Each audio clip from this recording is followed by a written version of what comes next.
Magandang gabi po. Kumusta po kayo?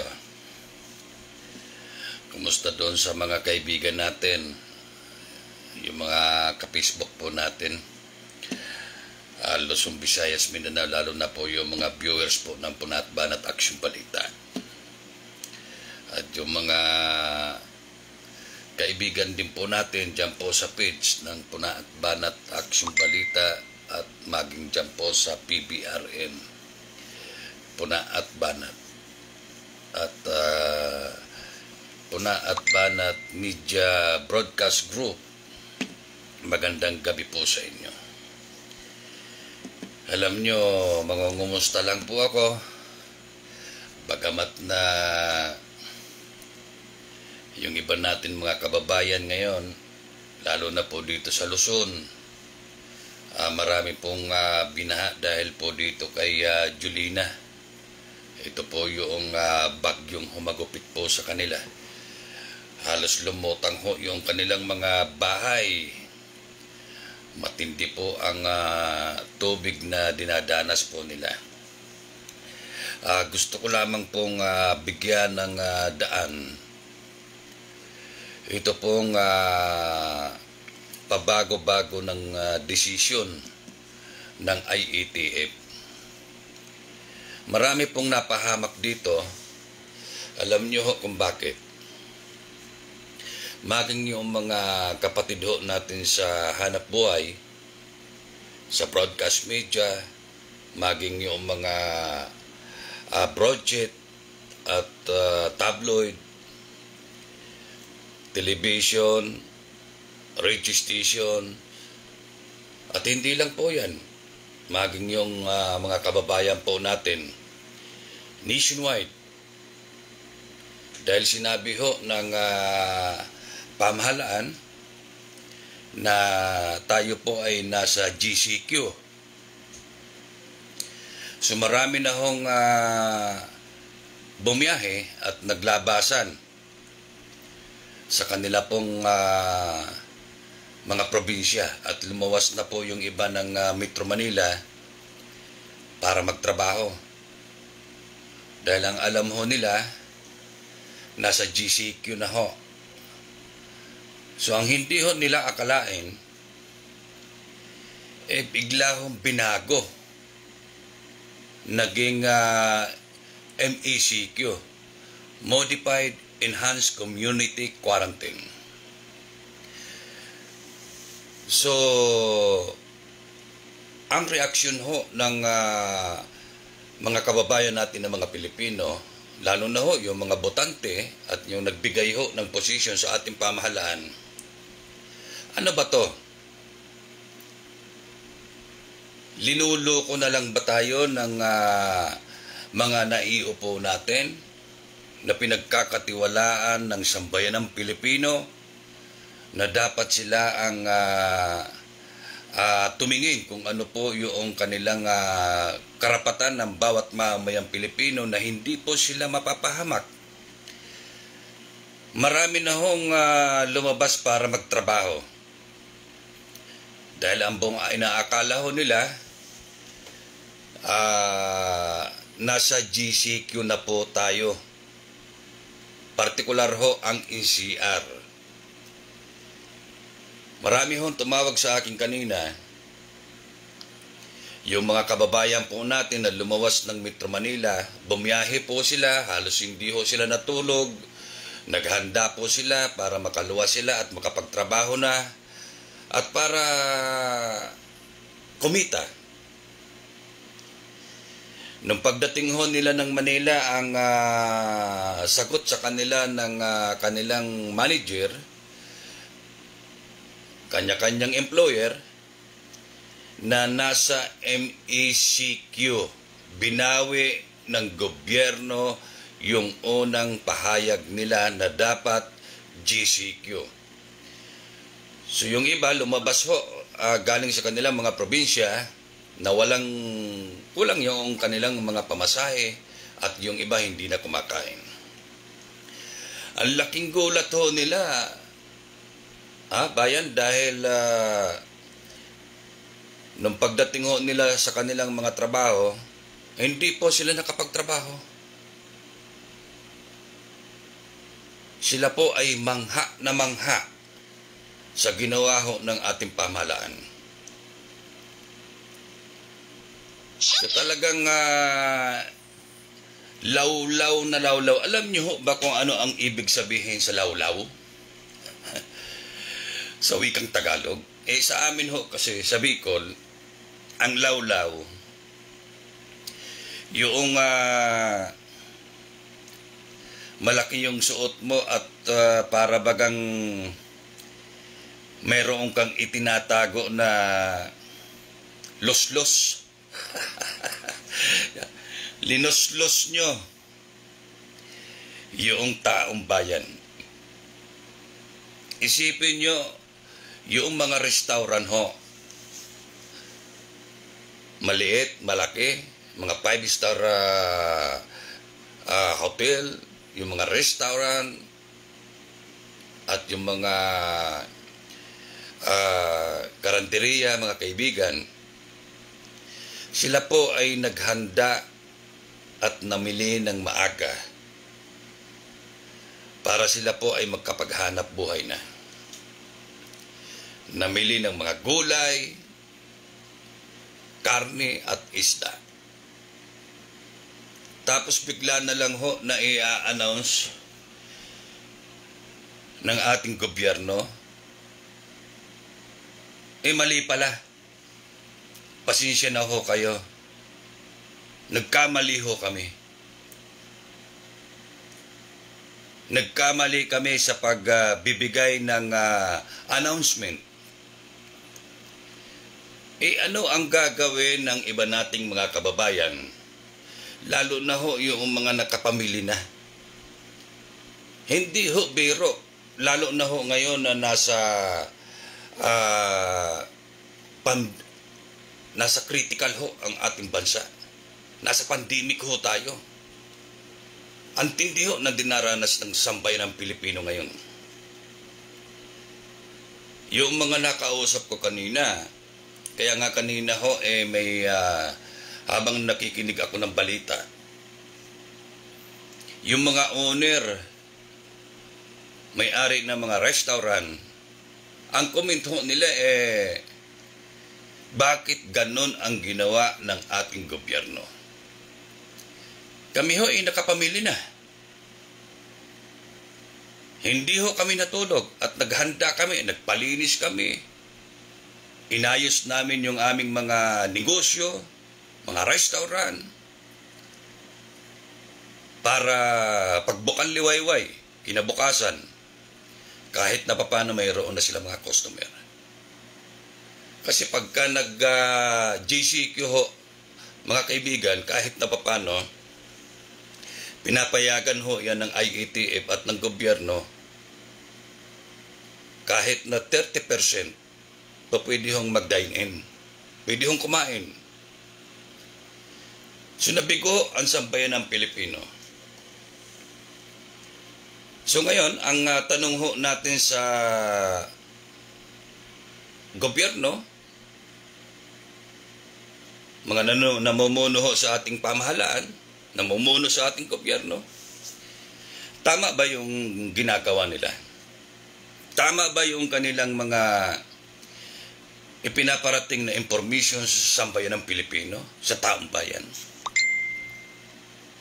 So hindi na ho kayang sikmurain ng mamamayang Pilipino kung bakit to gano'n na lang ang pagkasuklam, galit, poot. Nagsisisi ho sila. Nagsisisi ho ang sambayan ng Pilipino. Yung tiwalang ipinagkaloob sa ating pamahalaan, sa administrasyon, nawala ho yun. So hindi ho natin pwedeng sisihin sila. Ako, sabihin ko sa inyo ang totoo. Kahit ho ako nakakaranas na ho ng mga basher. Alam niyo naman ho yan. How many years? Ilang taon na ang programa ng Puna at Banat Aksyong Balita ay sumuporta. Dinala ho ang lahat ng mga programa, pinapalipad ang mga programa ng ating pamahalaan. Yung Puna at Banat Aksyong Balita, halos lahat ang laman ho niyan. Kung makikita nyo, puntahan nyo yung aking page. Makikita nyo po dyan, puro Duterte. Ang viewers ho dyan, puro DDS. Ngayon alam nyo ho, yung mga kaibigan kong mga solid supporters na DDS at talagang nagtitiwala sa ating pamahalaan, ang tanong ho sa akin, John, Partner John, alay, ano ba nangyari? Bakit nagkaganon? Kayo mismo tatanungin ko. Masaya pa ba kayo sa nangyayari sa ating gobyerno? Kung kayo masaya at kung mayroon pang kinakain ang inyong pamilya, ang inyong mga kaanak dito sa Pilipinas, kung kayo man ay nasa ibang bansa, abay magpasalamat kayo sa Panginoon, hindi sa gobyerno. Pero ang tanong, paano yung iba nating mga kababayan na halos wala nang makain? Lockdown dito, lockdown doon. GCQ, MECQ. So hindi na ho maintindihan ng sambayan ng Pilipino. Hindi na ho maarok kung saan ho patungo ang karera ng kinabukasan ng bawat mamamayang Pilipino. Sabi nga ho ng mga kaibigan ko na mga DDA supporters, partner, ano ba nangyari? Bakit mo kayatang kumaliwa ka na? Bakit mo kayatang nagbago ka na? Hindi ho ito laban ng mga magkakaibigan o magkakasama o kapwa DDS, kapwa supporters ng gobyerno. Hindi ho ito laban natin. Labanan ho natin ang panggigipit, pangsisikil sa karapatan ng bawat mamamayang Pilipino. Hindi na ho maganda itong nangyayari sa ating bansa. Sobra na ho ang hirap. O nakita nyo ho yung sinabi ni Mayor Isko Moreno ng Manila na parang ginagawa na lang ang sambayan ng Pilipino na peryahan o barberya. Masahol pa ho doon eh. Masahol pa ho doon yung ginagawa ng ating pamahalaan eh. Para ho tayo yung bola na kapag hinagis, walang direksyon ho kung saan pupunta at kung saan ho gugulong.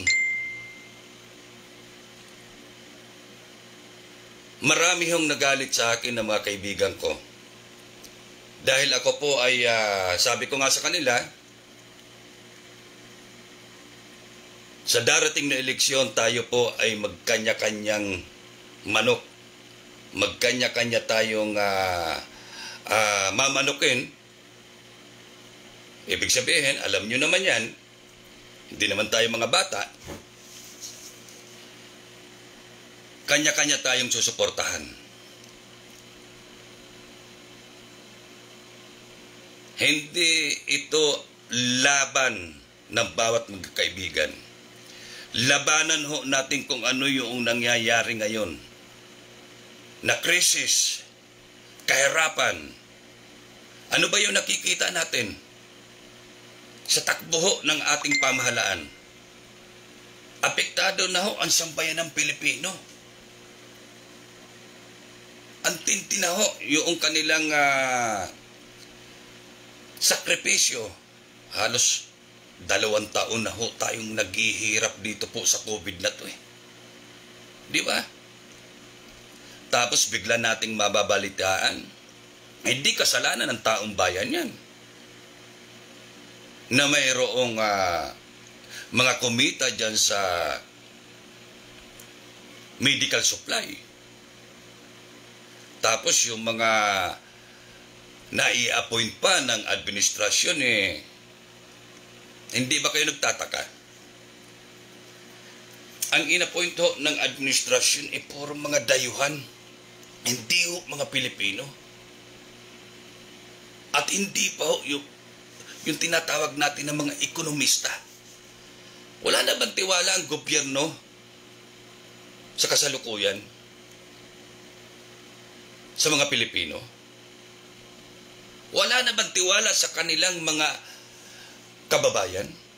Yung mismong nagluklok at mismong nag-upo at bumoto sa kanila para sila maluklok sa Malacanang at para mag-appoint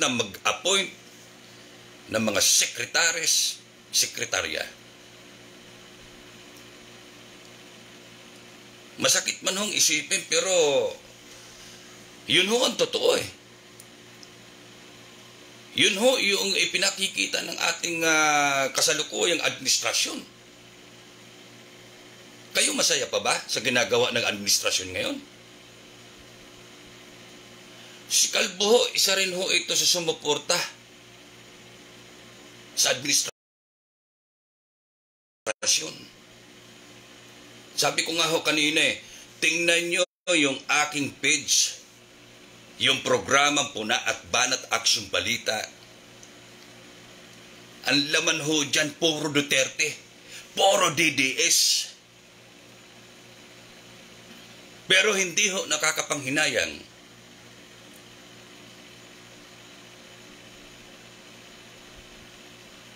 kung si Calvo man ay tumabang at hindi na kontento sa nangyayari ngayon sa ating pamahalaan. Dahil ang nagsasakripisyo ho dito taong bayan. Hindi yung mismong itinalaga ng mamamayan dyan po sa Malacanang at kung saan-saan man pong departamento ng gobyerno. Sipin nyo, taong bayan yung nagbihis sa inyo. Pero hindi nyo kayang suklian at hindi nyo kayang iparamdam sa mamamayang Pilipino. Aanin ho ng taong bayan.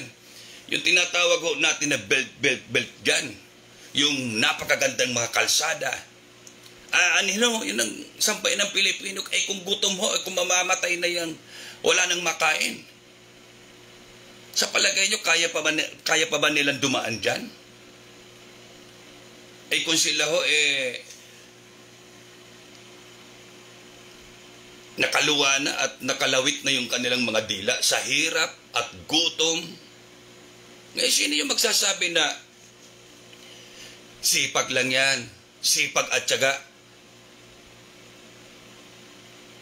Ginawa nyo ng haong ito, inutil yung taong bayan, kahit anong sipag nyo, pagka-lockdown ng lockdown, hindi nakakalabas yung sambayan ng Pilipino, hindi nakakalabas yung gustong magtrabaho. At ano pang kinabukasan nyo pa pwedeng ipagkaloob sa kanilang pamilya at mga anak?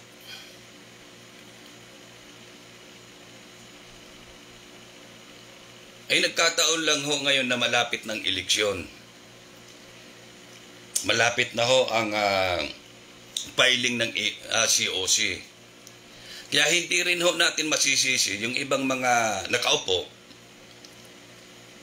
na talagang nagpapapugi, nagpapapansin, baka sakali maka-score pa sila. Baka sakali makakuha pa sila ng suporta sa taong bayan. Hindi ho talaga maiiwasan yon. Dahil nasa gitna ho tayo ng pandemic, nasabayan pa ho ng national and local election. So talaga magpapapogi po yan. Kaya wag ho natin alisin sa ating mga isipan na namumulitika lang yan. At politika lang yan. Yung mga nakikita natin sa Facebook, sa social media, Totoo po yun. Kasi malapit na ho ang eleksyon. Pero ngayon, 2022, pag tayo po ay nagkamali uli, tandaan nyo ho yan. Wala nang pag-asang makabangon ang bansang Pilipinas. Isipin nyo ho kung magkano ang utang. 11.7 trillion ang utang ng bawat mamamayang Pilipino. Mula doon sa pinaka-apu-apuhan nyo ho sa tuhod, magsasakripisyo ho dyan. Hindi pa ho kayang bayaran yan. Iba ka ho, bumaba at matapos itong administrasyon na to, umabot pa ho yan ng humigit 15 trilyon. 15 trilyon. So saan ho tayo patungo? Saan patungo ang bansa kung ganun ho ang magiging kalalabasan? Kaya ngayon na medyo malapit na ho ang eleksyon, dapat mag-isip ho tayo. Alam ko na maraming tumatawag sa akin ng mga kaibigan ko na mga dating supporters ng administrasyon. So yung iba ho, mga respetado. Ang sagot ho nila partner, basta ko rinirespeto kita. At kahit na magpalit ang administrasyon, magkakaibigan pa rin tayo. Pero yung iba ho, talagang baboy bastos. Kung ano ho yung nakikita natin sa mga namumuno ngayon, ganun din ho yung mga bunganga nila. Ganun din ho yung mga pagkatao nila. Hindi ho natin alam kung nagkikinabang sila. Hindi ho natin alam kung sila ay tumatabo din sa kaba ng bayan. Pero hindi ba nila nakikita ang sambayan ng Pilipino? Hindi ho mabubuhay ang taong bayan, yung tinatawag na tulong ng gobyerno. Yung ayuda, na yung iba nga ho dyan, hindi inaabot ng ayuda. Bilyon-bilyon ho yung ilinalabas sa pera ng gobyerno. Pero marami hong hindi kumakain.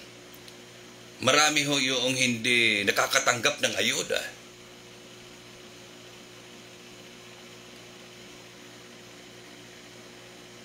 Yung sinasabi natin na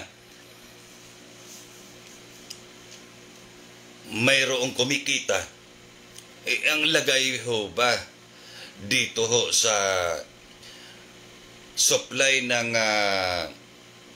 DOH? Magkano yun? 42 billion? O dito pa lamang ho, mag-isip na tayo. Mga kaibigan, mag-isip na ho tayo yung bayan. 42 billion. Pera ng gobyerno na para sa DOH. Ano yun? Sabi ni Secretary Duque, i-transfer o pinagkatiwala ba dito sa PSDBM? Tapos yung PSDBM naman yung bumili ng mga medical supply na yan. Yung kasama na ho yung facial, face mask. Wow! Tapos ngayon binili naman ng DOH sa PSDBM. Yung PSDBM tumubo na, binili nila ng overprice, tapos tumubo din sila dito sa DOH. So talagang ang tintiho ng panggigisyan nila sa taong bayan. Pinaikot ho. Pera ng taong bayan na para ho dito sa mga frontliners ho natin, para ho sa DOH, para sa mga public hospital. Tapos ngayon, ang nangyayari, nagtuturuan ho sila. Nagtuturuan sila. So para malihis ho yung usapin dito, para mailihis ho yung paniniwala ng iba nating mga kababayan. Ngayon, kung ito naman yung iba nating mga kababayan na medyo mahina at mababaw yung kanilang pagkakaintindi, maniniwala ho sa kanila. Pero ilang na lang ho yata yan. Matatalino na ho ang sambayan ng Pilipino ngayon. Hindi na ho sila bobo. Yun nga lang ho, tanga. Dahil kayong mga nandiyan sa gobyerno at nandiyan sa pamahalaan, kayo ho yung nagiging dahilan kung bakit nagiging tanga ang sambayan ng Pilipino. Ginawa nyo hong tanga. Ginawa nyo hong inutil ang taong bayan. Saan ba naman kayo nakakita na iniimbestigahan yung isang bagay? Kung nasa korte, ito na nga lang ho ang tanong natin eh. Ang tatalino ho nila, di ho ba?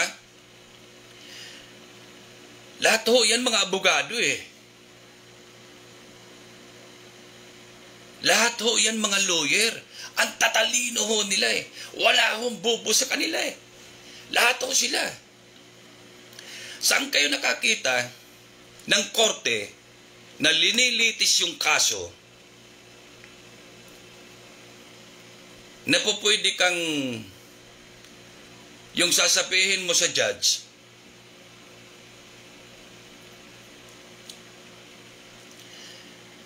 na siya nga ho eh, meron din ho siyang kaso at meron din ho siyang corruption, meron din ho siyang ginawang anomalya. Wala akong ganon sa korte. Yung ididipinsa mo kagad yung sarili mo. Yung para bagang yung ito si inuusik at ito yung taga-usik.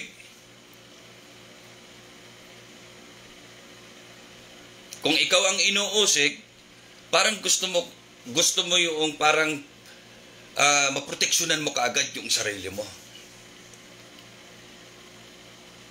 Gusto mo kaagad na yung sa parang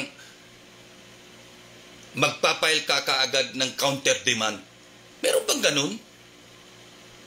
Ang alam ko ho, kahit sa korte eh, hindi ka pa pwedeng mag-depensa o ika-counter demand mo, ka-counter mo yung sarili mo, lalabanan mo yung umuusig sa'yo,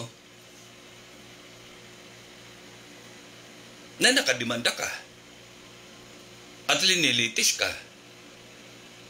unless na matapos yung hinaharap mong kaso. Yun ang pagkakaalam ko, na po pwede kang mag-counter demand. Pero yung nangyayari ho ngayon eh, iniimbestigahan pa lang ho ng Senado. Puro na ho sila reaction eh. So parang linilito ho nila yung sambayan ng Pilipino. Linilito ho nila yung taong bayan. Ay hindi pala totoo yun. Kasi tingnan mo nga yung pinapaliwanag nila o sinagot ka agad. Eh corruption din pala yan, yung nag-iimbestigang yan. Eh hindi nga ho, ganun ang sistema ho ng ating batas eh. Hindi ho ganun. Kahit saan hong korte ho kayo pumunta eh. Hindi po pwede yung mag-counter demand ka na hindi pa ho natatapos yung kaso mo. Unless na mananalo ka. Na napatunayan ng korte na ikaw ay walang pagkakasala. Po pwede ka mag-counter demand.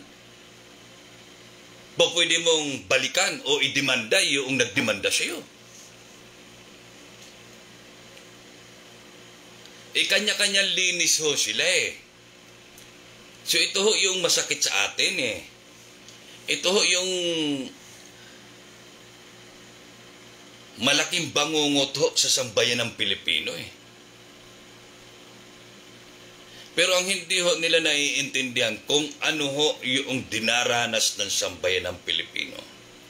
Kung ano ho yung nararamdaman nila, araw-araw, oras-oras, lalo na ho yung mga lugar na lockdown. Paano na lang? Tulad ho ngayon, tag-ulan na. May mga bagyong parating. Paano yung kanilang mga barangay tapos biglang bumaha at lumutang yung kanilang mga bahay tapos naka-lockdown?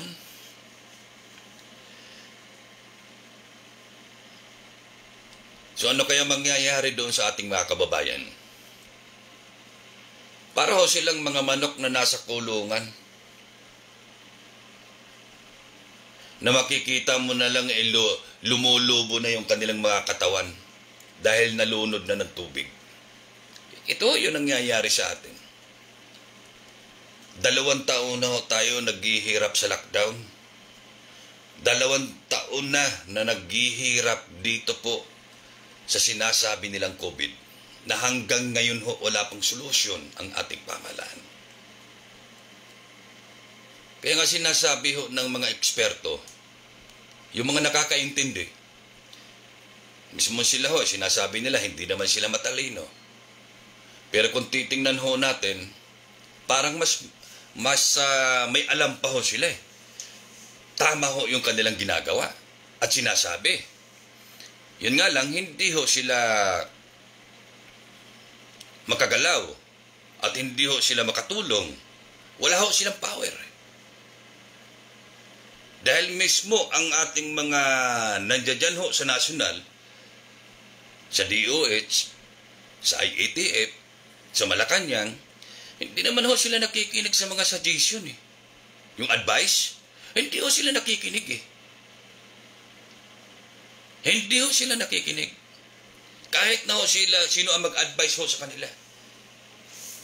Inaatake ho kaagad ng mga basher. Sasabihin, nakikialampaan niya kayo. Masyado kayo nagmamarunong. Ngayon, ang nakikita ho natin, tama ho ba yung ginagawa ng gobyerno ngayon? Sobrang marunong ho ba sila? Meron ba tayo nakikitang solusyon? O doon ho sa mga lockdown? Kung talagang sinasabi nyo nga dapat ito ay matapos na. Sa mga barangay ho na nagla-lockdown, mayroon bang ginagawa ang gobyerno na alternatibo? Tinitis ho ba yung mga naka-lockdown na barangay? Hanggang matapos ho yung lockdown, walang nag-test. May sumundot ho ba sa kanilang ilong, bunganga? Wala hong libre. Wala hong ganun yung ating pamahalaan. Di sana kung iyan ho ang ginawa ng gobyerno, kapag itong mga lugar na to may lockdown, lahat ho yan, dumaan sa pag-aaral yan, dumaan yan sa test. Prinubide ho sana ng gobyerno yan, di sana pagkatapos ho ng lockdown, alam ho nila kung ilang yung bilang na nag-positive at kung mayroon pong nagka-COVID dyan o wala. Ang problema ho ngayon eh. Lahat na lang ho sakit, puro COVID eh. May sipong ka, may lagnat ka, may trangkaso ka. Pag nagpatingin ho kayo sa doktor at nagpadala ho kayo sa doktor, 100% po yan. Positive COVID kayo. Tandaan nyo ho yan. Kaya wala na hong ibang sakit ngayon, puro COVID. Wala na ho yung mga ordinaryong lagnat, sipon, trangkaso. Wala na ho. Puro COVID na. Lahat ng namamatay ho ngayon, puro COVID. Masakit ho. Kung kayo ay isang Pilipinong nangangarap pa na mabago ho ang sistema ng ating gobyerno. Mabago ho yung kinagagalawan at bumalik ho tayo sa dating sigla. Para ho tayo mga nakakulong. Maigi pa nga ho yung mga nasa kulungan. Yung iba ho dyan mga inutil na Pero taong bayan pa rin po ang nagpapasahod, nagpapakain sa kanila at nagpapasahod sa mga bantay dyan sa mga kulungan. Di ba? Lahat ng kinakain ng mga nakakulong dyan, kriminal, napagbintangan lang yan. O hindi man ginawa yung krimen. Lahat hong pinapakain dyan at kumakain dyan, lahat hong nasa loob ng kulungan, taong bayan ho ang nagpapakain dyan. Gobyerno ho ang nagpapakain dyan. Yung mga bantay ho dyan, taong bayan din po ang nagpapasahod dyan. Maigi pa ho sila. Pero yung mga mamamayang Pilipino na gusto magtrabaho, nasaan?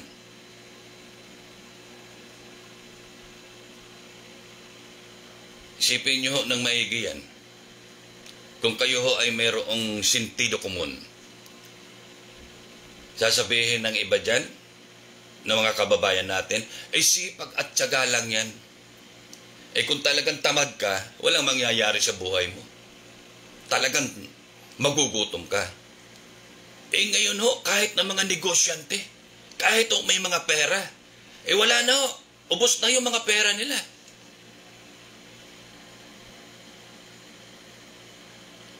Hindi ho kaplastikan. Wala hong pumapasok. Walang bumabalik. Yung mga itinatago nila, na ilinalaan ho nila para sa kinabukasan ng kanilang pamilya, kanilang mga anak, pag-aaral ng kanilang mga anak, wala na ho, ubos na lahat. Wala hong balik. Walang pumasok, puro ho labas. Ano nga ho ang papasok? Wala naman ho mga hanap buhay. Walang negosyo.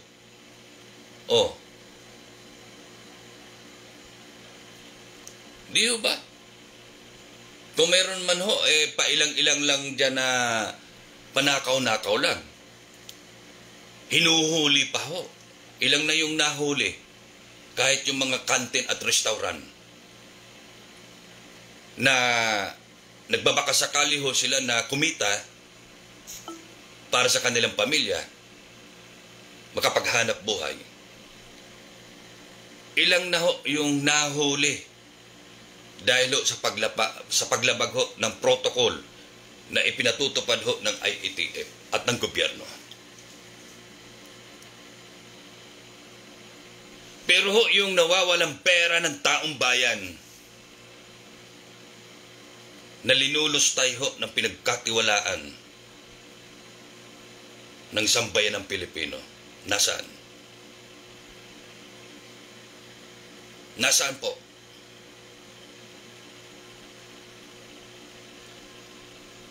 Abay po, pwede ba yun yung puro na lang sorry yung maririnig natin? Sorry ho, kasi kasalanan ko. Sorry ho, kasi ako yung may gusto. Sorry ho, kasi ako naman yung nag-utos.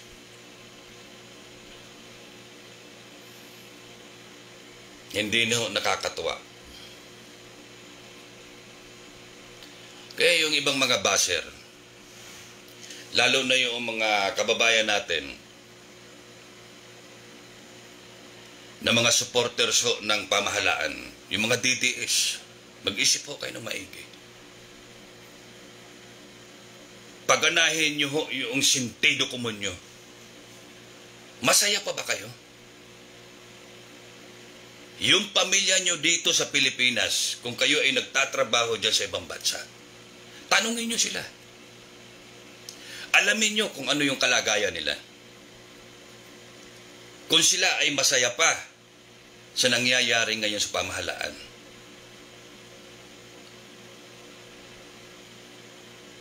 Hindi na malaya ang mga Pilipino.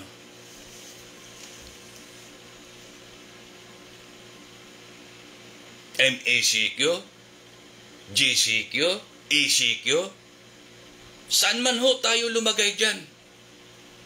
Plus bubble. Alam nyo yung pinaggagawa ng IATF, ang dami ho, hindi na ho natin maintindihan, hindi na ho natin malaman kung anong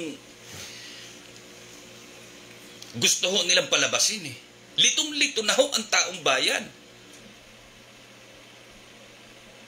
Mr. Pangulo, hindi ka ba naaawa sa sambayan ng Pilipino?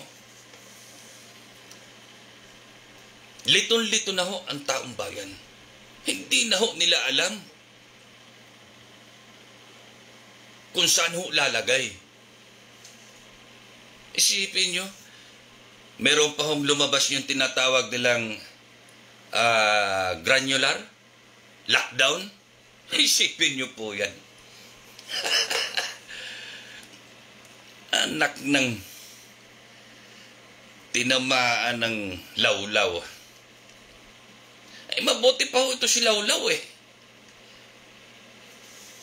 Isipin nyo, may kaso, may warrant. Napakaswerte ng taong to. Nabigyan pa ng magandang posisyon. Ha? Napakaswerte. Isipin mo malagay ka at ang mag-a-appoint sa'yo. Ha? I-a-appoint ka ng Chief Executive ng Republika. Napakaswerte ng mga taong to. Samantalang ang daming mga Pilipinong mga ekonomista, matatalino, subok yung kanilang kakayanan. At alam ng taong bayan yan. Kung sila ay karapat-dapat na maglingkod sa isang departamento. Pero bakit? Ano nangyayari ho sa atin? Sabi ng kaibigan ko, parang, alam nyo, nakakapangkilabot. Kinikilabutan ho ako. Sabi ng kaibigan ko, parang napasukan tayo ng demonyo. Teka, batiin muna natin itong mga kaibigan ho natin dito sa live. Itong mga kasama natin sa mga kabaro natin, si Dagar Rodrigo. Magandang gabi si bro. Si Rods Bornasal Jr. Magandang gabi. Insan. Jum Boaloy. Abdul Asis Kando. Magandang gabi po sa inyo. At si Trasadas Leo. Magandang gabi. Jo Lakson, Sita Cacho, Inday Alinyar, tama po ba?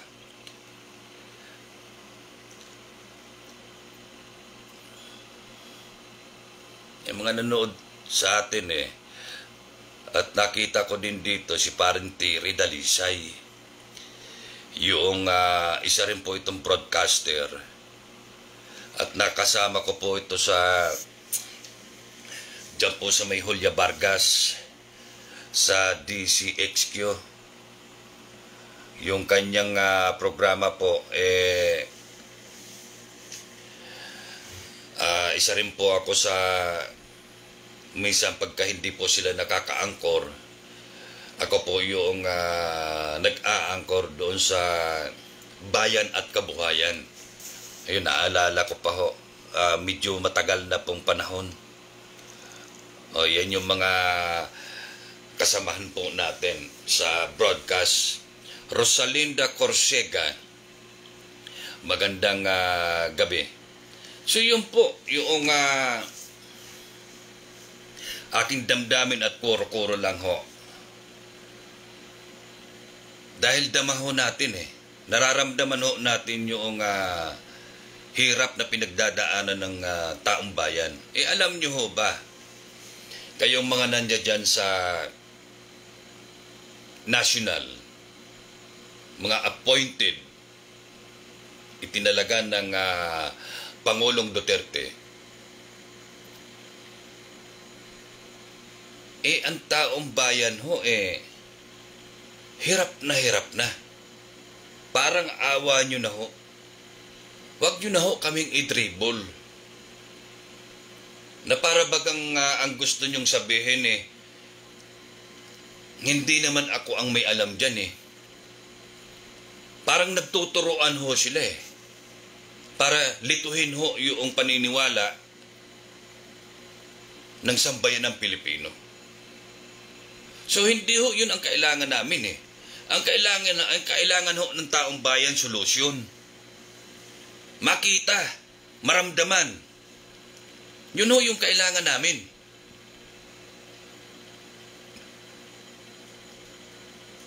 Maldita pero maganda. Abay, napakaganda ng pangalan na to. Floramel Blanco, magandang gabi sa inyo. Ito yung mga OFW na mga kababayan natin, mga Pilipino. Ito yung tinatawag natin na bayaning buhay. Sila yung mga bayaning bagong bayani kung tawagin. Pero yung pangako din ho sa kanila, hindi rin ho natupad. Marami ho mga OFW na umiiyak ho sa ibayong dagat. Umiiyak. Humihingi ho ng saklolo sa ating pamahalaan. Alam nyo, nung bago magkaroon ng COVID, ito pong virus, ang dami ho natutulungan ng programa Puna at Banat ng mga OFW. Ito hong bahay namin, minsan paglapag ho dyan sa NAIA, sa airport, sinusundo ko ho yan at dinadala ko ho dito. Pinagpapahinga ko muna, pinapakain ko, naka-aircon sila bago sila umuwi sa kanilang probinsya. So kawawa ho yung iba nating mga kababayan. Si partner Jojo Sibyal, ito isa ring komentarista at kababayan ho natin. Ito supporters din ho ito. At malaki din ho yung naiambag niya para magngaw-ngaw na magngaw-ngaw. At iparating yung mga impormasyon na maganda yung ginagawa ng gobyerno. So kung siya man ho ay tumatalakay ng kung paano ho ibigay na impormasyon sa ating mga kababayan, hindi nyo ho masisisi. Ang iba nating mga kababayan, hindi nyo ho masisisi kung bakit sila ay iba na yung kanilang pananaw. Ako ho, sasabihin ko ho sa inyo, dito ho sa mga nanonood, sabihin ko ho sa inyo ang totoo. Ang mga Pilipino ho, mapagsubok. Ang mga Pilipino ho, ang sisipag, wala akong tamad dyan. Pero yan, laging ang sagot ng mga Pilipino, subukan natin. Try and try. Ganun ho yung mga Pilipino. Malay ho natin kung sakali iboboto natin at siya yung magiging presidente ng Republika at siya yung mamumuno sa ating bayan at magiging maunlad at magiging maganda yung takbo.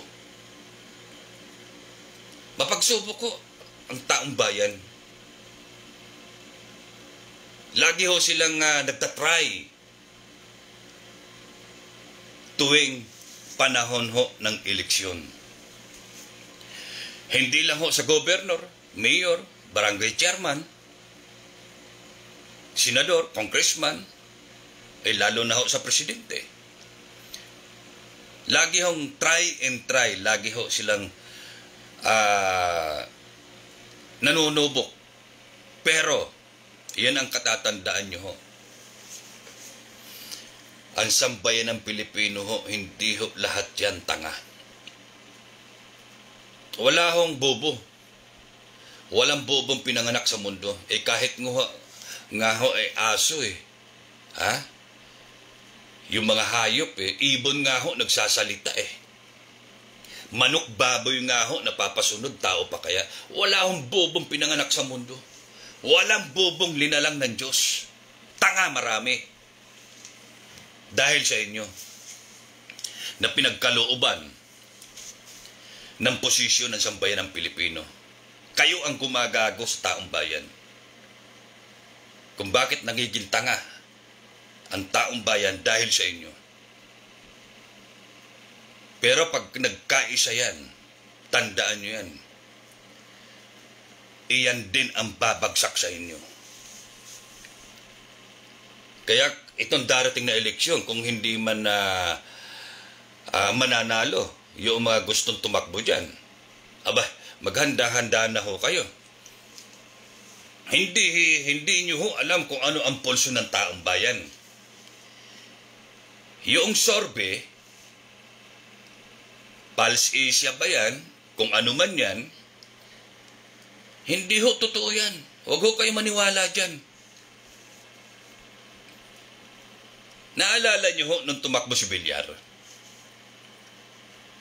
Ang sorbe ho nun, sobra-sobra. Pero saan ho siya pinulot? Muntik na nga ho hindi makita yung kanyang pangalan Kaya yung sorbe ho, huwag niyong paniwalaan yan. Wala hong pagkakaiba yan doon sa mga troll na bayaran.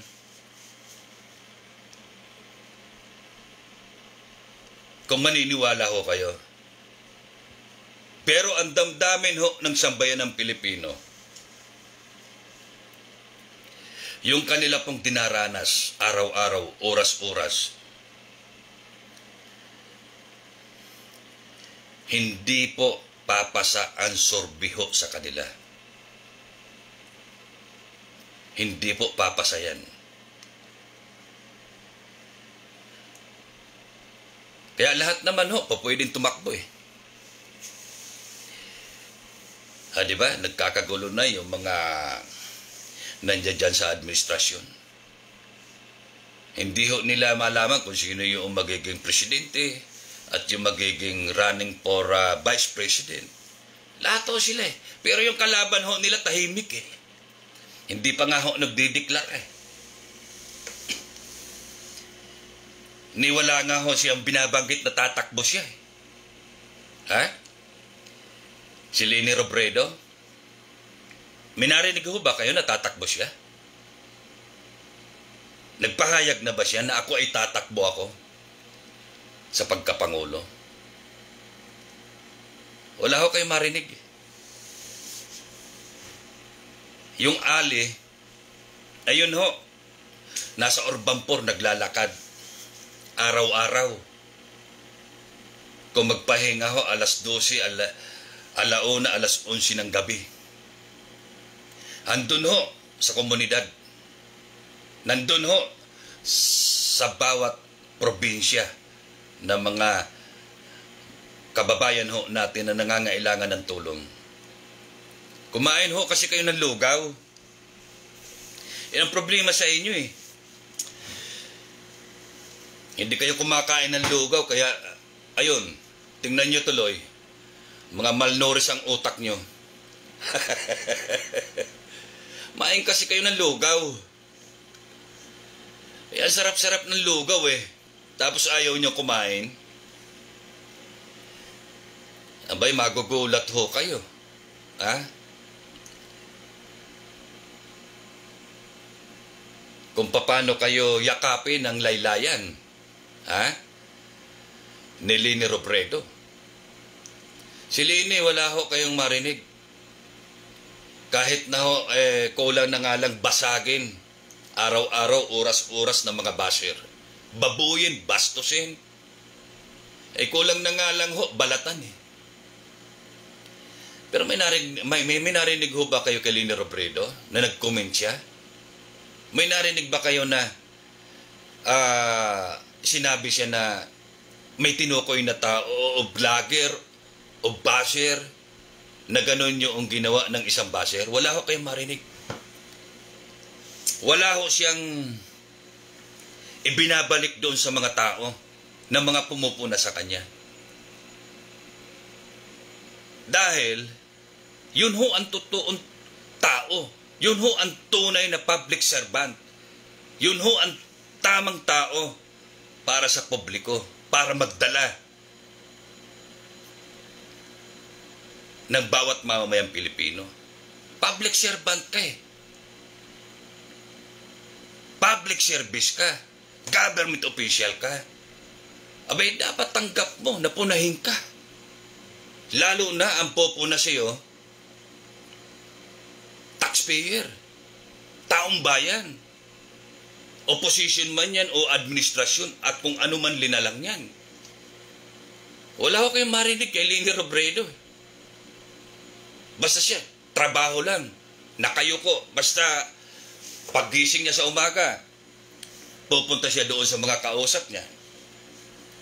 Yung mga naka-schedule doon sa kanyang mga pupuntahan, kinakailangan matapos niya. Wala ko kayong marinig. Tawa lang. Sukli ni BP Leni, tawa. Wala kayong marinig. Pero itong administrasyon ngayon, pagka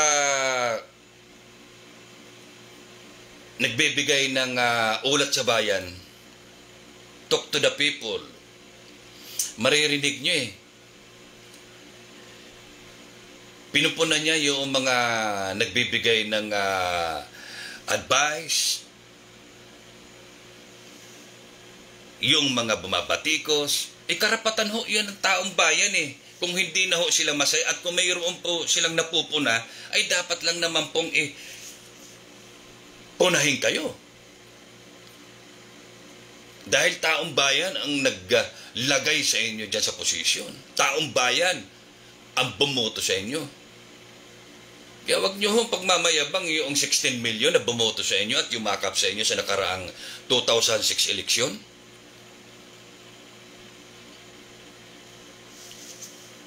Napakaliit po nun. Ngayong eleksyon ho, 2022, tingnan ho natin. Yung 16 million nyo ho yan, baka madubli ho yan. Maniwala ho kayo. Matatalino na ho ang sambayan ng Pilipino. Hindi lang ho yan naimik. Hindi lang ho nagsasalita ang mga yan. At akala nyo ba ho yung mga LGU, magmula ho sa kagawad ng barangay, barangay kapitan, konsyal ng bayan, vice mayor, mayor, governor, vice governor, lahat ng LGU. Akala nyo ba natutuwa pa sila? Pagod na ho sila eh. Wala lang ho silang magawa eh. Wala lang ho silang power. Akala nyo makukuha nyo pa yan? Tandaan nyo ho, ilang-ilang lang yung makukuha nyo dyan. Mabibilang nyo ho yan sa daliri nyo. Yung kahit na papano, malapit sa inyo, malapit sa administrasyon. Kami yung mga nasa media, sa broadcast, yung mga basher ho, hindi namin pinapansin yan. Tuwan-tuwa ho kami habang may mga lumalabas ho dyan ng mga basher. Hindi ho namin pinapansin yan. Kaya yung mga nagtatanong, Kuya John, Kuya Kalbo, Mr. Punat Banat, bakit ho nagbago kayo? Ano ho ba nangyari? Wala ho kayong maririnig sa amin. Toothpick lang ho namin yan eh. Sanay ho kaming ibas. Sanay ho kaming manood at tingnan ho yung lahat ng comment ng taong bayan. Hindi man ho kami sahuran ng taong bayan. Hindi man ho kami kumikita at dumudugas, tumatabo sa kaba ng bayan. Kami ho,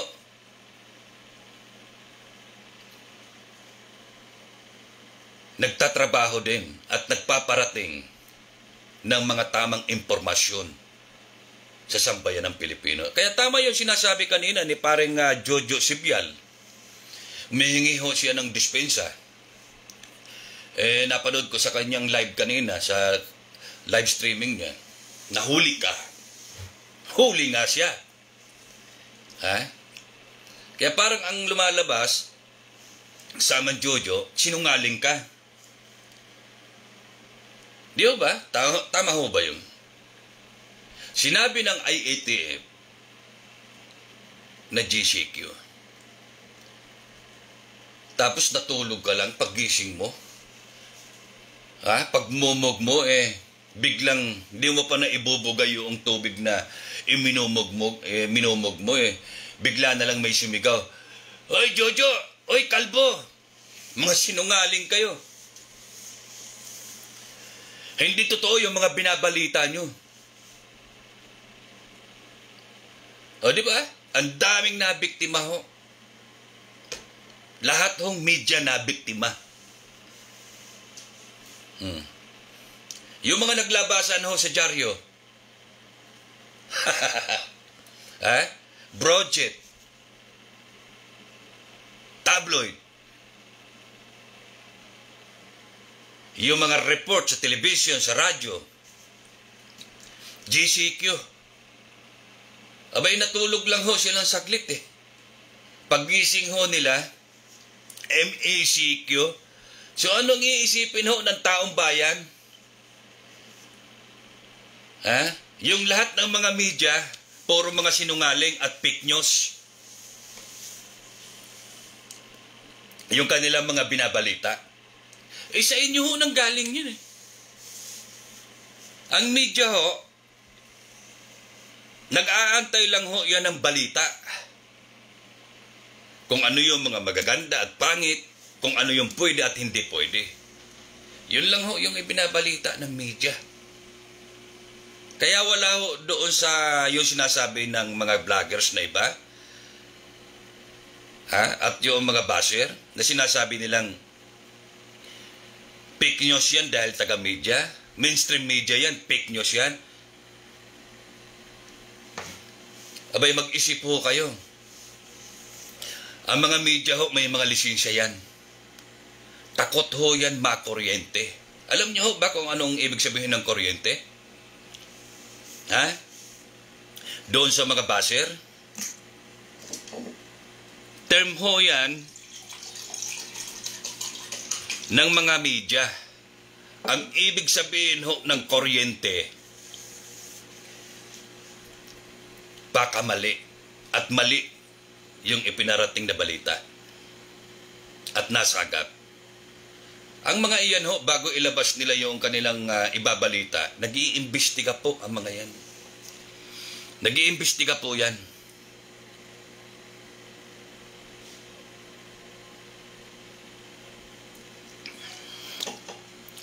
Hinahanap po nila yung source.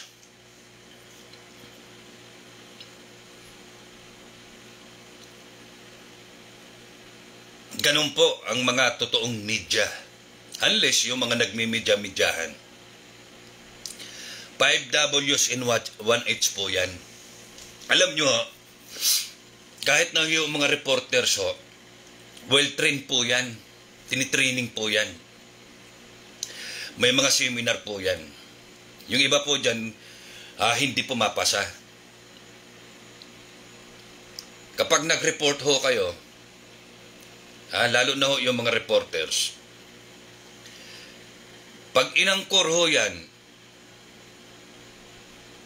habang nagre-report, ibig sabihin may gusto hong malaman yung isang anchorman, yung isang komentarista. Pagka nagkulang ho yung report ng isang reporter, for example ho, may pinatay, may binarel,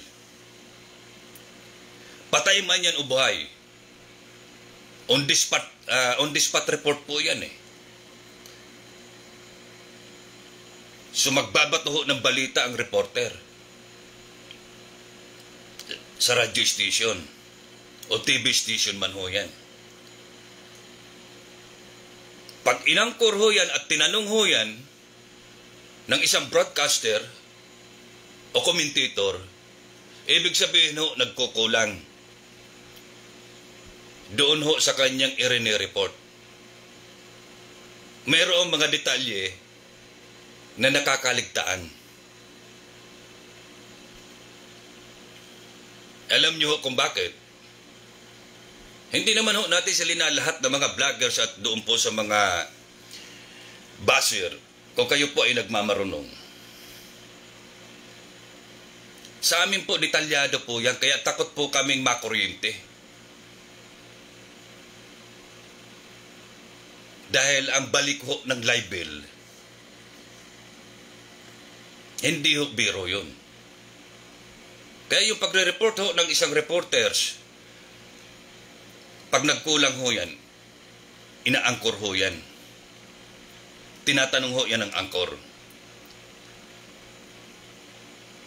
Kasi partner Jojo Sibyal ang nagre-report, Ikalbo, saman Jojo, saan ba nangyari yan? At anong oras ba yan? Anong street ba yan? Anong corner? Ano ba yung kinamatay niyan? Ilang ba ang tama niyan? At sino ba ang investigador niyan? At anong oras ba naganap yan? Ganun po, detalyado po yan. Detalyado po yan. At mismo ang reporter ho, alam niya kung ano yung nangyayari pag nandun ho siya sa area. Iyan po yung tinatawag na caught in the act. Pati ho yung pag-ihi, pagsuka ng isang biktima, alam ho yan, na i-report ho yan ng isang reporters. Ang mga reporters ho, matitindi din ho ang mga karanasan niyan. Mga dinaanan ho ng mga reporters yan. Maging yung mga komentarista ho at mga broadcaster. Kasi lahat po yan, naging reporter po yan eh. Yung mga broadcaster ho, kikita nyo ho dyan sa television, sina Mike Enriquez. Lahat ho mga nasa news sa newscast dyan. Lahat ho yan, naging field reporter ho yan. Lahat ho yan. Nakaranas ho yan. Kahit na nga ho sila nasa angkor na ho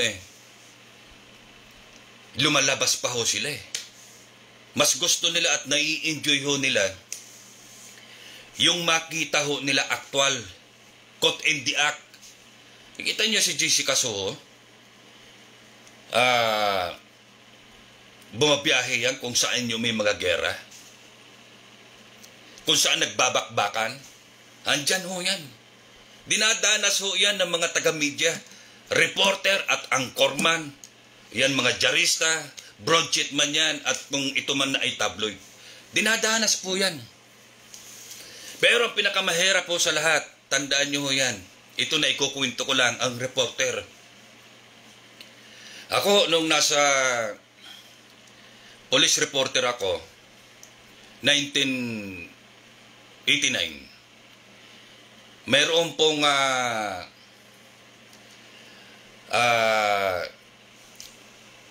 pangyayari dito sa Mer in Quezon City na tinututukan ng baril yung biktima. So, lahat ng mga pulis, media, sumusuot ho yan sa kanal. Kahit kanal ho, yung gagapangin ho yan. Kami ho, napasuot noon sa silong ho ng bahay. May aso pa, ang daming tain ng aso habang nagre-report ka. Hindi ka nga lang masyadong malakas yung boses kasi delikado. Baka pati ikaw masipat ka at bariling ka. Yung parang bumubulong ka lang habang ibinibigay mo yung balita. Kaya yung isang anchorman, masaya ho pagka mayroong mga ganyan na mga pangyayari. Yung mga caught in the act ng mga pangyayaring yan. Dinanas ho yan ang lahat ng reporters. Kaya ang mga reporters ho, ang mga taga-media, hindi ho mahilig yan sa mga fake news at yung tinatawag na kuryente. Unless na yung may mga media ho dyan na bayaran. Andyan na ho tayo sa bayaran. Hindi naman ho mga perpekto yan eh.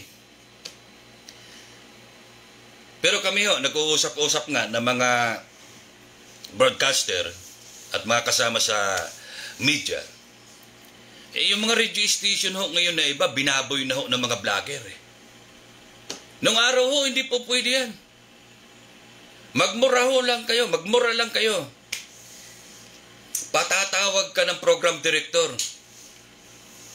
Kahit na black timer ka man o kung management ka man, malamang bukas hindi ka na makakaupo. Ganun ho, kadisiplinado ang media. Ngayon ho, yung nakikita namin, halos lahat ho, halos lahat ng mga islat dyan sa ibang mga registration ho, iisa na lang ho yung ipinagtatanggol. Nawawala na ho sila doon sa larangan ng yung tinatawag na freedom. Kaya nga tinawag ho tayong media. Kaya nga ho tinawag sila media para maging mediator. Nasa gitna. Hindi ka po pwedeng pumanig sa biktima at doon sa may kasalanan. Lagi hong nasa gitna. Lagi hong namamagitan. Pero ngayon ang mga nakikita ho namin, iba na ho ang takbo eh.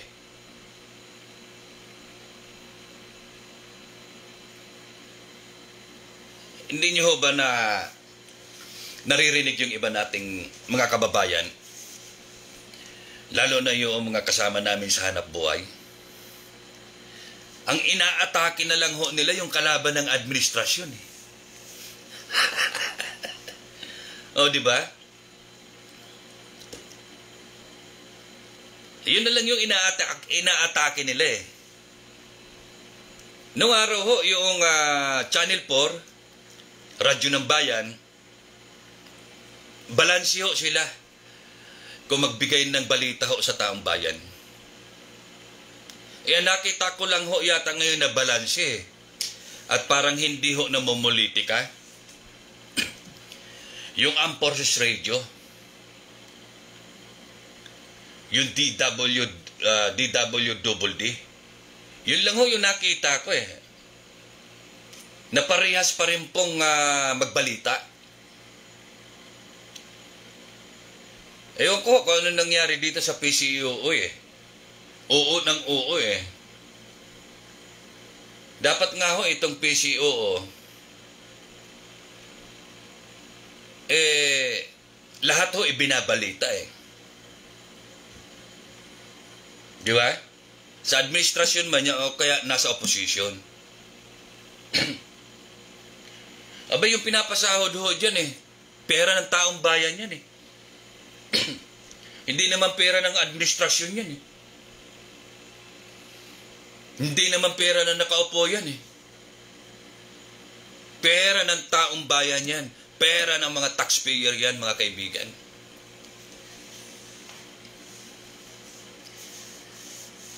Ayan ho, ay nagiging problema ng ating mga kababayan. Ibang-iba na ho. Maririnig nyo ho sa ibang mga registration. Meron akong nakita, isang vlogger. Parang demonyo kung tumawa.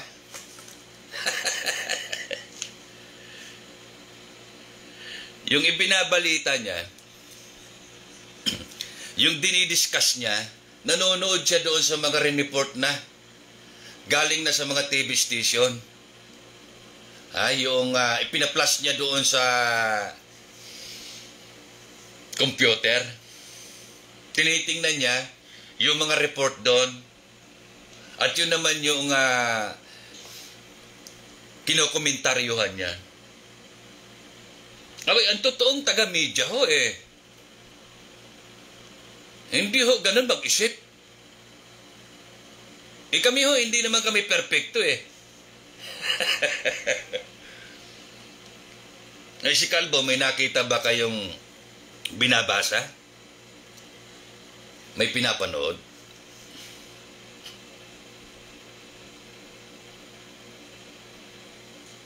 At tinitingnan ko kung may aakyat na viewers.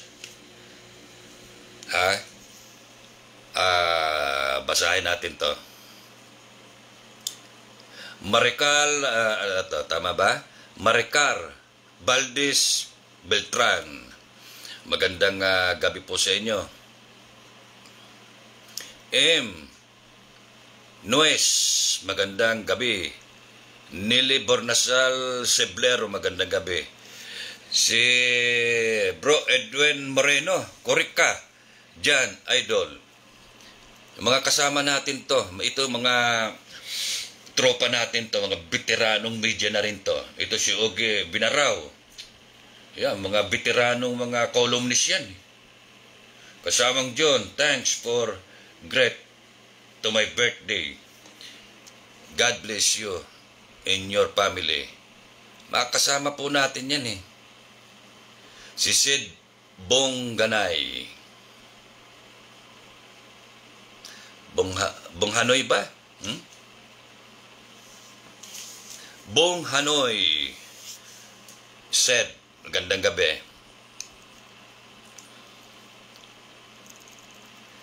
May mga nanonood pero hindi ko makuha yung ibang mga pangalan.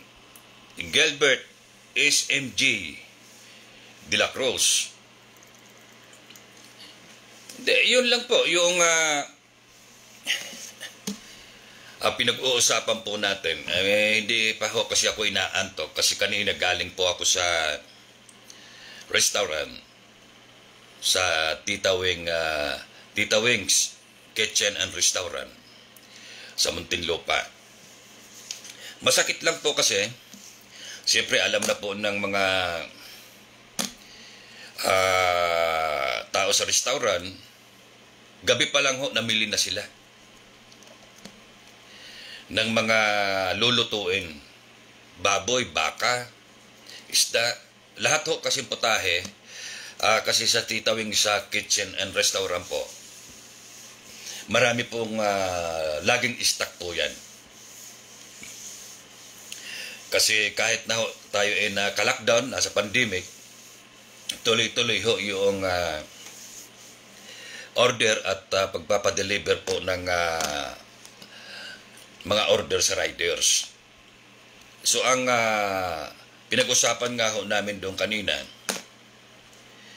kasi sa dami ho ng pinamili, gawa ng akala ho namin,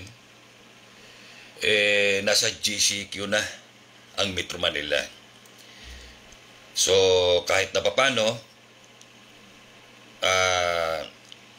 30 or 40% po pwede nang mag-dine in. So yun yung inaasahan ho namin. So yun na nga, ang nangyari, kaninang umaga, iba na ho yung balita.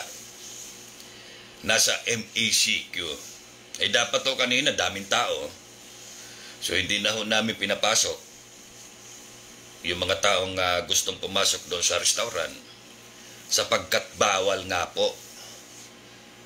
Dahil ang alam ho ng mga tao na in-invite ho namin at alam din ho nila na kusang pupunta doon sa restaurant at makikikain, aatin sa misa, GCQ. Pero hindi pa rin ho mawawala yung tinatawag natin na susunod ho tayo sa protocol na ipinatutupad ho ng IATF. Hindi po pwedeng lalabagin ho natin yung batas na yun. Alam nyo ho, ang mga Pilipino, kahit matigas ang ulo, masunurin pa rin ho yan. Wala ho magagawa ang mga Pilipino. Kita nyo nga ho, yung ginagawa ng gobyerno ngayon, kahit ho nang gawin nila, sunod na sunod pa rin ang mga Pilipino. Yun ho ang nangyari. Maraming pinamili, maraming linuto.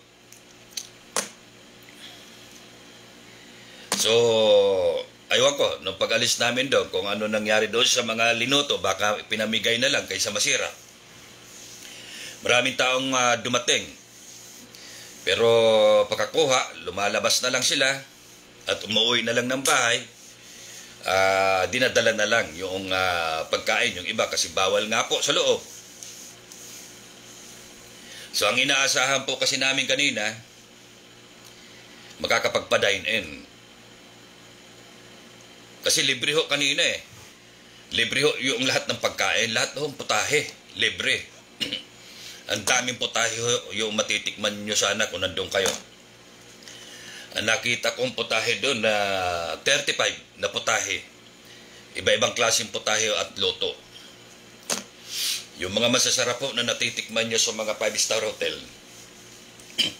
yun ho yung makakain nyo. So kaya malungkot ho yung iba nating mga kababayan kanina. Magtutuloy-tuloy na ho sana kasi eat all you can ho yun. Libre ho yung kanin. Yung pa-dine in at bukod ho yung aming delivery kasi tuloy-tuloy naman ho yung delivery ng food kahit ho yung itong 2 taon na ho na lockdown tayo, kahit naman paano po tuloy-tuloy naman yung deliver ng mga riders. Basta along Metro Manila lamang po ay kaya po naming pagserbisyuhan yung mga kababayan natin. So anyway, at maraming salamat po doon sa ating mga kababayan. At sana wag ho kayong magalit sa akin, lalo na yung mga kaibigan ko na mga DDS, si partner Boyet Samuel Anticamara ng Japan. Iyan po ay convenor ng DDS Japan. Pero sabi sa akin ni partner, partner, basta tayo magkaibigan. Nalulungkot lang yung kaibigan ko. At yung kaibigan ho kasi namin, hindi ho namin malaman kung bakit nag-resign. Alam niyo ho kung sino? Para ho kami magkakapatid nun eh. Napakabait ho nun.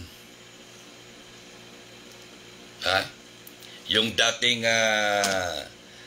presidente ng Philippine Boy Scout of the Philippines.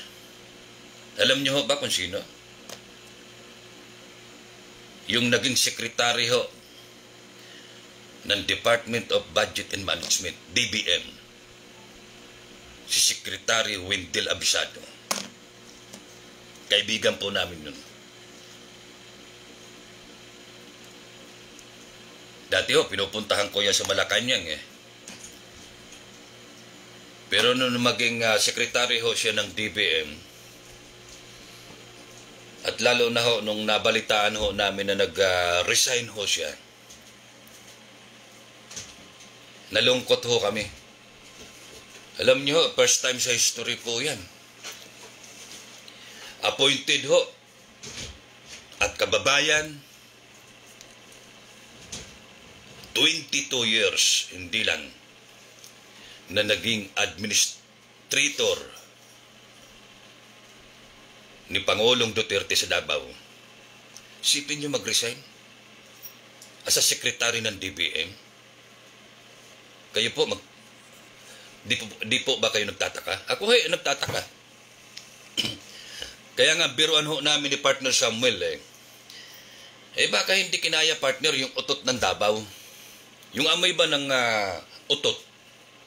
Baka nasupukit si Secretary Wendell Abisado. Pero napakabait po ng mama na yun. Napakabait. Wala po ako masabi. Mahigit 2 dekada na naging administrator po ni Pangulong Duterte diyan po sa Davao. Kung ano man ho yung nalalaman namin, sa amin na lang yun. Ganun ho kami magkakaibigan nun. Pero kayo na ho ang mag-isip kung bakit nag-resign as a DBM secretary. Ang alam ho namin, parang ibinulong niya rin itong si Secretary Doki ng DOH na medyo pagpahingahin muna. Mamahinga na muna. Parang naibulong ho yan kay Pangulo. Pero ang lagay ho, parang hindi pinakinggan ho ng Pangulo. Yun nga, hindi nga ho hindi marunong makinig ang Pangulo sa advice, suggestion.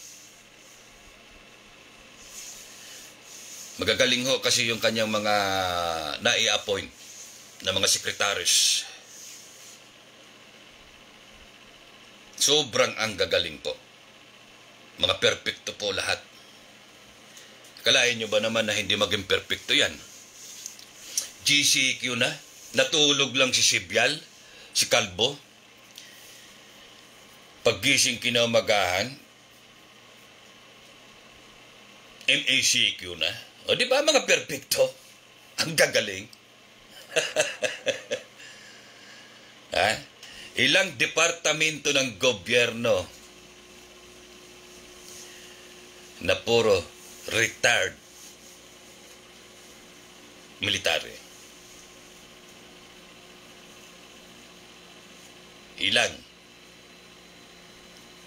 Ilang ba ang departamento ng gobyerno? Di ba napakarami ang sanghay ng gobyerno? Sobrang dami po niyan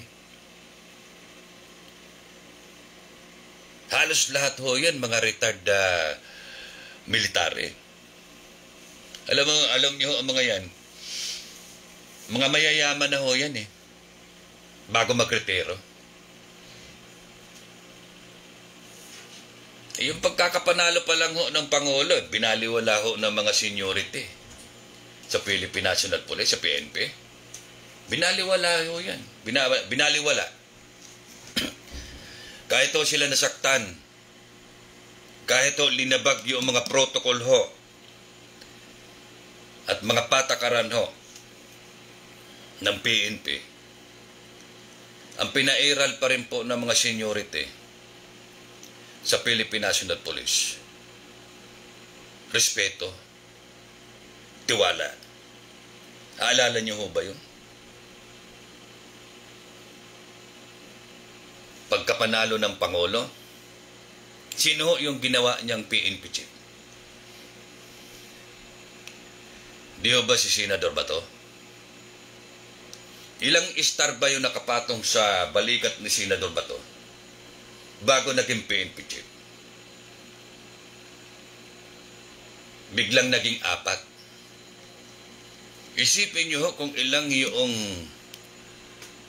senior na sinagasaan na mga naghahangad din ng mga promotion yan bago magretiro.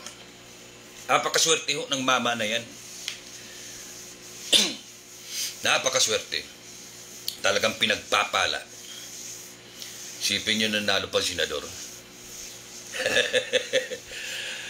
Alright, maraming salamat po sa inyo at magandang gabi po sa lahat ng